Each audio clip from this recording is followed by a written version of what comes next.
നമസ്കാരം. ഞാൻ ഈ വ്ലോഗ് ഇടാൻ ഇച്ചിരി ലേറ്റ് ആയിട്ടുണ്ട്. ചെറുതായിട്ട് ഇത്തിരി ബിസി ആയിരുന്നു. ഈ ഓണത്തിനൊരു പ്രത്യേകതയുണ്ട്. ഇത് എൻ്റെ ഹസ്ബൻഡിന്റെ ആദ്യത്തെ ഓണം.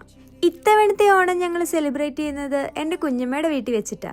നാട്ടിലുള്ളതിനേക്കാളും ഭംഗിയായിട്ട് ഓണം ആഘോഷിക്കുന്നത് പ്രവാസികളാന്ന് പറയുന്നത് കറക്റ്റ് ആട്ടോ. ഈ തിരക്ക് പിടിച്ച ലൈഫിന്റെ ഇടയിൽ ഫാമിലിയും ഫ്രണ്ട്സും ഒക്കെ ആയിട്ടുള്ള ഒരു കംപ്ലീറ്റ് ഗെറ്റ് ടുഗദർ, അതായിരുന്നു ഞങ്ങളുടെ ഓണം.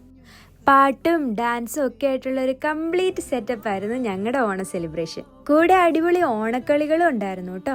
കുഞ്ഞമ്മയുടെ വീടിന്റെ ഗാർഡനിൽ തന്നെ ചുരുങ്ങിയ ദിവസം കൊണ്ട് ഇതാ ഈ കാണുന്ന ചേട്ടന്മാരും ചേച്ചിമാരും കൂടെ കൂടി ഒരു വമ്പിച്ച സെറ്റപ്പ് തന്നെയാണ് ഒരുക്കി വെച്ചിട്ടുണ്ടായിരുന്നത്. കൂടെ 2 പായസമുള്ള അടിപൊളി സദ്യയും കൂടി. സദ്യ റെഡിമെയ്ഡ് ഒന്നും അല്ല കേട്ടോ, എല്ലാരും കൂടെ കൂടി ഒരുമിച്ച് ഉണ്ടാക്കിയ സദ്യ. അപ്പൊ ഇന്നത്തെ എന്റെ വീഡിയോ ഇത്രയൊക്കെ ഉള്ളൂ കേട്ടോ.